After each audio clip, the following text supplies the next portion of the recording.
Okay, so I've got another EVA 90 review today for you guys, and let me just adjust my mic again. I'm just really paranoid about it at the moment. But anyway, this isn't going to be a big game. I am working on C marking this still. I bought my first mark yesterday. I expect to get the third mark probably by the end of the week, if I'm being honest. I'm going to give you a little bit of a tutorial in rock climbing. Now, it's very random because a lot of people will complain about Wargaming's soap rocks. So like, you know, as soon as you touch a rock, your tank will lose all power and you'll just start sliding, you know, uncontrollably. But so it was pretty chancy what I did here, but now that you have this information, if you ever get into the same pickle as I did this battle, then you can use that info. So anyway, at the start of the game, I'm considering going up here to get shots across at the eyes, but then I decide, you know what, no, I'm going to take the top route. The enemy team has a T-92 light tank, so they're probably going to go up here as well, and if you remember from my last video, enemy light tanks are a priority for you to try and get rid of, because if you know, so you can remove the enemy team's eyes. Now, I get spotted by all of their heavies and stuff, and obviously the T-92. I go for a shot on IS-6, but I see this ISU-130 going up. So I attempt to push shots into him, but it looks like we're just getting a case of bad RNG. So I feel safe enough to move up now.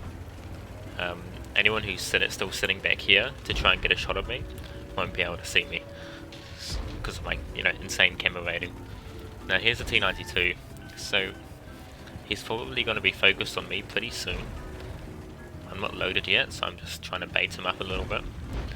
Looks like the Bizonte has made it to the center. Now that Bizonte is on a platoon, so I can expect to see the other Bizonte there as well with them at some point. Now I'm looking at my tank and I realise all I have to do at this angle is point over my gun. Now the T-92 has a nice gun, but I really think I've got the advantage here. There we go, I didn't even have to aim, he had to pick his entire tank up and I could finish him off.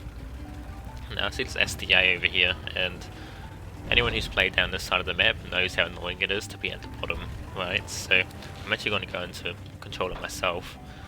Now I actually slip a little too far over and we just slide uncontrollably. So we do get spotted, but this STA seems a little preoccupied. So luckily he doesn't notice us, and I'm just sliding about. Now, thank goodness, there's actually a patch here on the rock, which is nice. So I can remain steady. I fluffed that second shot, but he does know I'm here, and I probably might have saved myself a little bit of health there, which we will be needing later in game. Now I'll wait for my reload. I do actually go to see where he is, and by doing so I actually find that it's really slippery over there into the end of the rock. So I know I'm going to have to be careful there, but in the meantime, what I can do, I'm well aware that I'm probably not going to be able to make it away from this spot, so I'm going to do what I can here. So he does get a shot into me, but that's alright. He's firing heat for some reason. But then again, that's understandable if you look at the tanks that he's fighting. They're probably held down, or at least their lower plates covered, and he wouldn't be able to do much otherwise. So, yeah. Anyway, we're just waiting for a reload here. If you look at the map, I wasn't sure where this SC-130 died. Like, because I shot at him at the start of the game, but then suddenly I looked and I was like, he died, you know? Like, where is he? But, I guess we'll see later in a replay. I haven't actually watched this over again. I just remember the rigmarole trying to get down from this position. Okay, so put a double check into him just to annoy the crap out of him. And also waste his repair kits. I mean, it's probably not going to help. He has a one shot for everything on this side now. But every little bit helps, right? Okay, so at this point in the game, we're up to 2,000 combined, so that's enough for a 1 mark, but obviously I'm going for a 3 mark, which actually isn't much more. It's only 500 balls in the 1 mark, so 2.5k combined is enough for a 3 mark. Obviously that's in your full average in this tank. Now, I put another shot into him and finish him off. Now, I notice there's a little divot down here, so I'm going to do my best to stay alive. Yes, it does actually manage to catch me, and I look down and it looks like enough wee bumps here that they're gonna slow me down. And this tank has such a hard time when it hits trees that the tree actually slowed us down quite a bit and probably saved us a lot of our health, and we do actually make it down. Thankfully we don't make it down directly in front of the IS-6. You can see me in chat there on the left. I'll pick it up. Slay actually made it.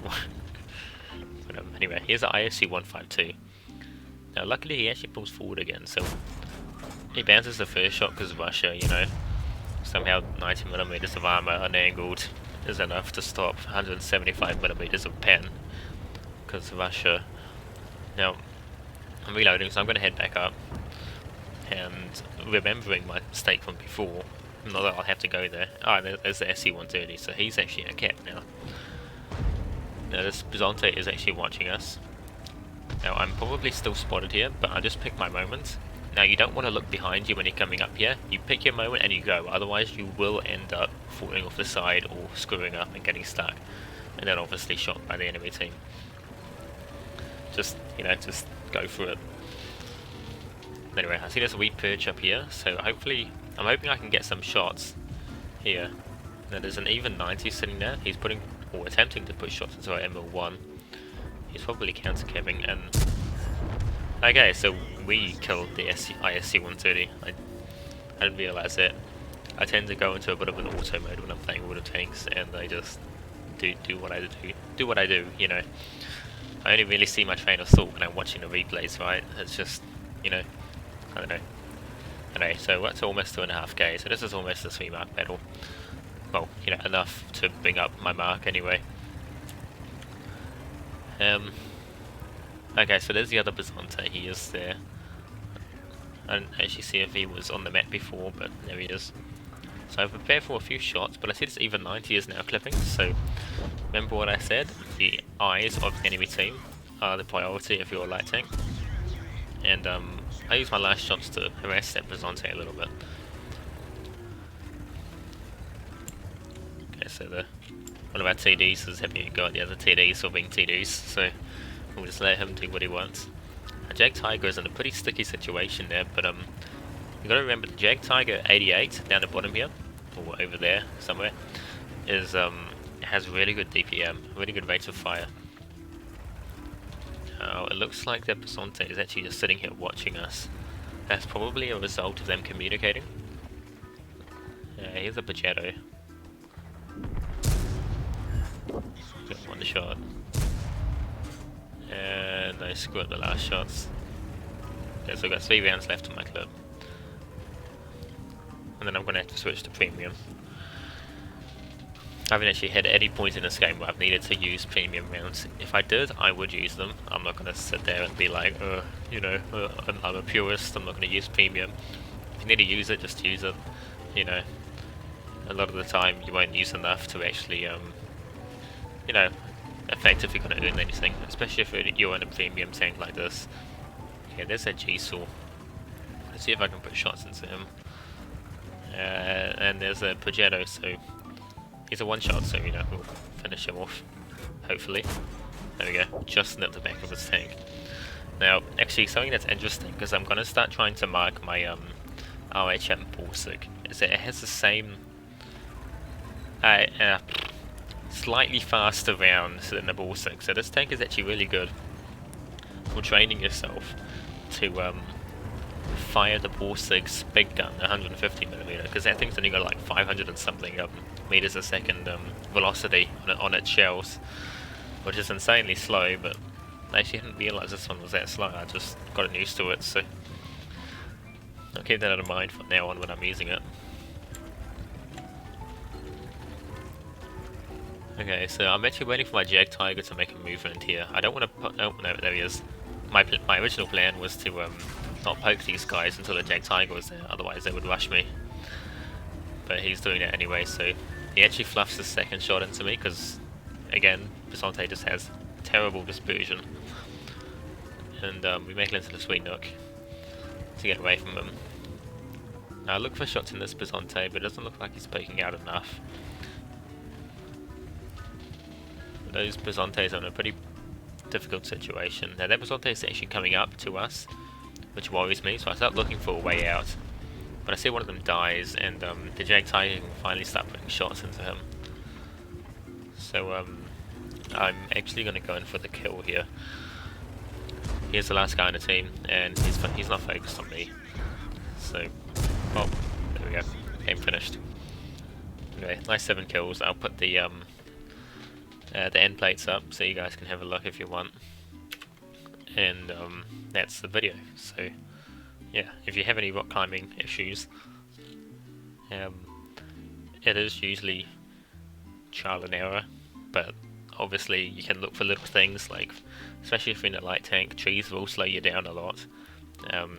Look for wee nooks that you can just sort of hop into and make your way down like little steps, and hopefully that'll increase your chances of surviving whenever you get into those sort of situations.